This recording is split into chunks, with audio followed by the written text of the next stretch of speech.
అందరికీ నమస్కారం. అమ్మ మాట అమ్మాయి బాట ఛానల్కి స్వాగతం. కథ చెప్పుకుందామా? దొంగ ముసలివాడు. చలమయ్య చాలా ఆస్తిపరుడు. ఒక రాత్రి వేళ ఆయన మంచి నిద్రలో ఉండగా దొంగ ఒకడు పడక గదిలో ప్రవేశించాడు. వాడు ఇనప్పెట్టె తెరిచి అందులో నుంచి బంగారు వెండి కాసులు తీసి మూట కట్టుకొని వెళ్ళబోయి లేచేసరికి కాలికి ఏదో తగిలి పెద్ద చప్పుడయ్యింది. చలమయ్య ఉలిక్కిపడి లేచాడు. దొంగ ఆయనకు కత్తి చూపిస్తూ అరిచావో జాగ్రత్త అన్నాడు. చలమయ్యకు భయంతో వెంటనే నోటమాట రాలేదు. దొంగ పారిపోయాడు. అప్పుడు చలమయ్య మంచం దిగి దొంగ దొంగ అంటూ పెద్దగా కేకలు పెట్టాడు. ఆ కేకలకు ఇంట్లో వాళ్లతో పాటు పొరుగిళ్ల వాళ్ళు కూడా లేచారు. ఇలా జరుగుతుందని దొంగకు తెలుసు.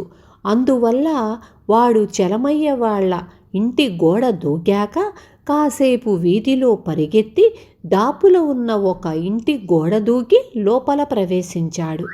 ఎలాగూ ఇంట్లోకి వెళ్ళటం జరిగింది కనుక అక్కడ ఏదైనా దొంగిలించేందుకు కనపడుతుందేమో అని వాడు పడక గదిలోకి వెళ్ళాడు. గదిలో ఇంకా దీపం వెలుగుతుంది. మంచం మీద ఒక ముసలాయన కూర్చొని ఉన్నాడు. ఆయన ద్వారం కేసే చూస్తున్నాడు. దొంగకు ఒక చేతిలో డబ్బు మూట ఉంది. వాడు రెండవ చేత్తో బొడ్లో నుంచి కత్తి బయటికి లాగాడు. అయినా ముసలాయన అలా ద్వారం కేసే చూస్తున్నాడు. వాడు మరింత దగ్గరకు వచ్చాక అడుగుల చప్పుడైంది. అబ్బాయేనా అన్నాడు. ముసలాయన గుడ్డివాడని దొంగకు అప్పటికి అర్థమయ్యింది. వాడు కత్తిని వెంటనే బొడ్లో దోపుకొని కాదండి, మీ అబ్బాయి స్నేహితుణ్ణి అన్నాడు. వాడింకా రాలేదా? అలాగే పానశాలలో పడి ఉన్నాడా అన్నాడు ముసలాయన దిగులుగా. ముసలాయనకు ఒక కొడుకు ఉన్నాడని, వాడు రోజూ పానశాలకు పోయి తాగుతూ ఉంటాడని దొంగ అనుకున్నాడు. వాడి రాత్రికి ఇంటికి రాడండి. ఈ కబురు చెబుదామనే నేను వచ్చాను. కాసిని మంచినీళ్లు తాగి వెళతాను అన్నాడు దొంగ. వాడెప్పుడూ ఇంతే. వాడి కోసం ఎదురు చూసి ప్రయోజనం లేదు. నేనింకా పడుకుంటాను. మంచినీళ్లు పక్క గదిలో ఉన్నాయి, తాగి వెళ్ళు అంటూ ముసలాయన మంచం మీద నడువు వాల్చాడు. దొంగకు తప్పించుకునేందుకు ఇదే మంచి సమయం అనిపించింది. వాడు ఆ పడక గదిలోనే ఒక మూలగా తన డబ్బు మూటను కత్తిని దాచాడు. తరువాత అక్కడే గోడకు తగిలించి ఉన్న శుభ్రమైన పంచె చొక్కా ధరించాడు. వాడిప్పుడు దొంగలా కాక దొరలా ఉన్నాడు. ఏం చేస్తున్నావు బాబు అన్నాడు ముసలాయన. బట్టలు మార్చి కట్టుకుంటున్నానండి. మంచినీళ్లు తాగటం కూడా అయ్యింది. మీరు కాస్త గుమ్మం దాకా వచ్చి తలుపు వేసుకోండి, నేను వెళుతున్నాను అన్నాడు దొంగ. తలుపులు వేసుకోవడం ఎందుకు బాబు? నాకు ఒక్కసారి నిద్రపడితే మరి ఒళ్ళు తెలియదు. ఒక రాత్రి వేళ వాడు వస్తే ఇంట్లోకి వచ్చేదెలా అన్నాడు ముసలాయన మంచం దిగకుండానే. తలుపులు బార్లా తెరిచి ఉంటే ఏ దొంగైనా ఇంట్లో జొరపడవచ్చు, ప్రమాదం కదా అన్నాడు దొంగ. ముసలివాడినైపోయాను, ఇంకా నాకు ప్రమాదమేమిటి?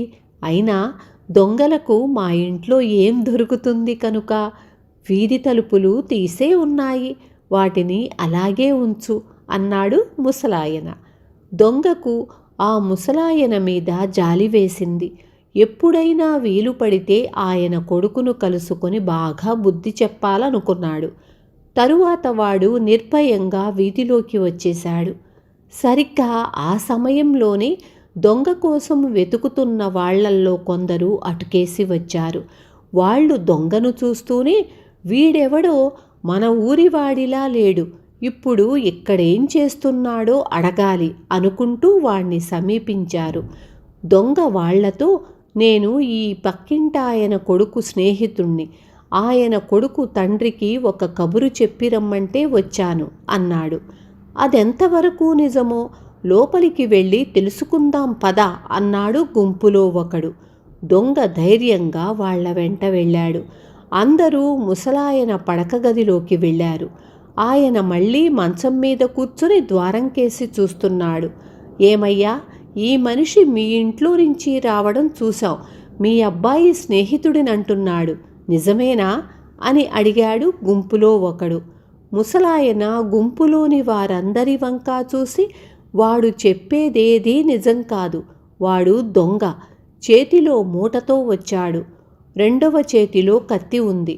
ఆ రెండు కూడా అదుగో ఆ మూల దాచాడు అన్నాడు. ఇద్దరు యువకులు ముసలాయన చెప్పిన చోటుకు వెళ్ళారు. అక్కడ డబ్బు మూట, కత్తి వాళ్లకు దొరికాయి. దొంగ పారిపోవాలని చూశాడు, కానీ నలుగురు యువకులు వాణ్ణి బలంగా పట్టుకున్నారు. అంతా మోసం, గుడ్డివాడినన్నావు? నిజమే అనుకున్నాను. నన్ను పట్టించాలనే కదా ఇలా అబద్ధం చెప్పావు అన్నాడు దొంగ. నిన్ను పట్టించాలని అబద్ధం చెప్పలేదు. ఒంట్లో సత్తువ లేనివాడిని.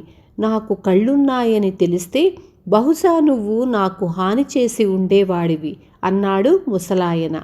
అలాగా, ఏదో ఒక రోజున మళ్ళీ వచ్చి నీ మీద తప్పక పగ తీర్చుకుంటాను అన్నాడు దొంగ కోపంగా.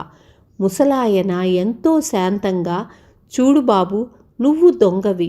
నువ్వొక్కడివి నా ఇంట్లోకి వస్తే నేను కళ్ళుండి గుడ్డివాడినయ్యాను.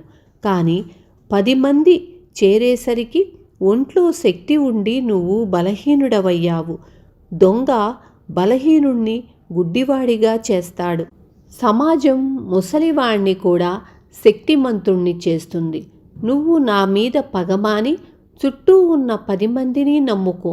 అప్పుడు వాళ్ళు తప్పక నీకు మంచి బ్రతుకు మార్గం చూపిస్తారు.